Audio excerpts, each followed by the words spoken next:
A young couple, writer Mark and his artist wife Sarah, move into an old house in a remote province, inherited from a distant relative named Eloise, who was a renowned seamstress.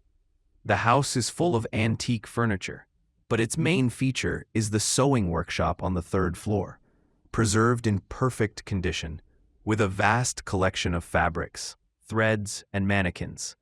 The locals whisper that old Eloise wasn't just a seamstress, but a weaver of fates, capable of stitching memory and life itself into fabric. Shortly after moving in, Sarah, suffering from a creative block, finds Eloise's old diary with strange entries about a final masterpiece. Sarah, fascinated by the workshop's atmosphere, begins to sew. At first, they are simple sketches, but soon she finds a strange roll of fabric, the color of old blood, a velvet that feels warm, almost alive to the touch.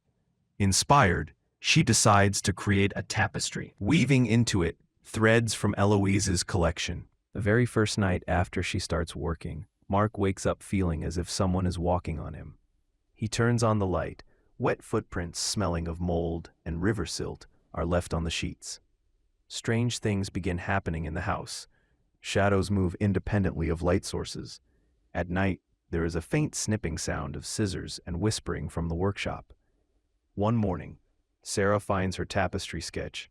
New details have appeared, not drawn by her. Silhouettes of unfamiliar people with stitched-up mouths and eyes. Mark, worried about Sarah's state, she's become obsessed with her work, barely sleeping, begins researching the house's history.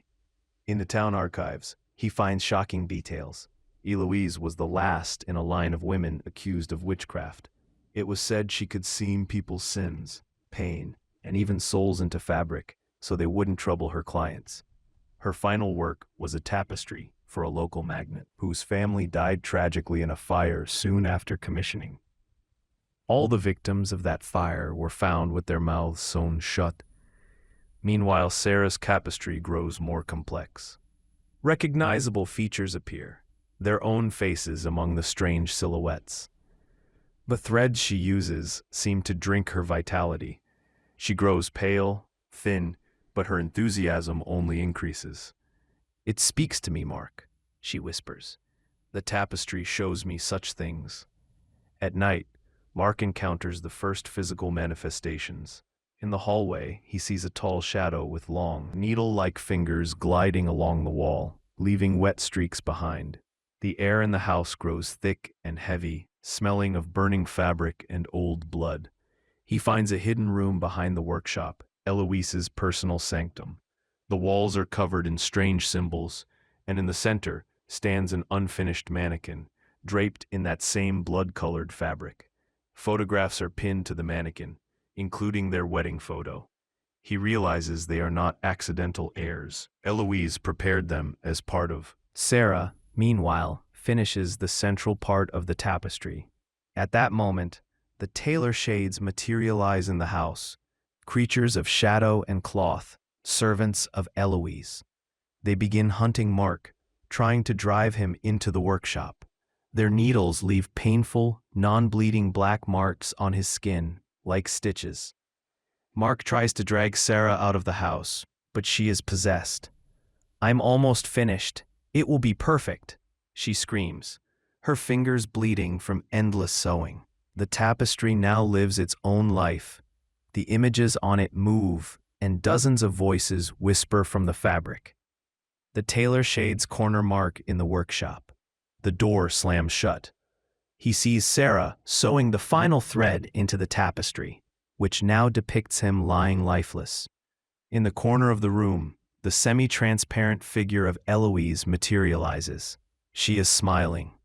"My masterpiece is almost complete," the old woman's ghost says.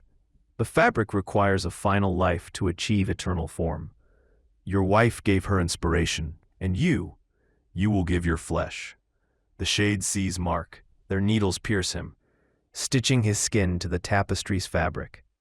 He feels his memories, his very essence, being woven into the pattern. Sarah, realizing the horror of what is happening, tries to intervene, but it is too late. Sarah wakes up on the workshop floor. Mark is gone. The tapestry is complete.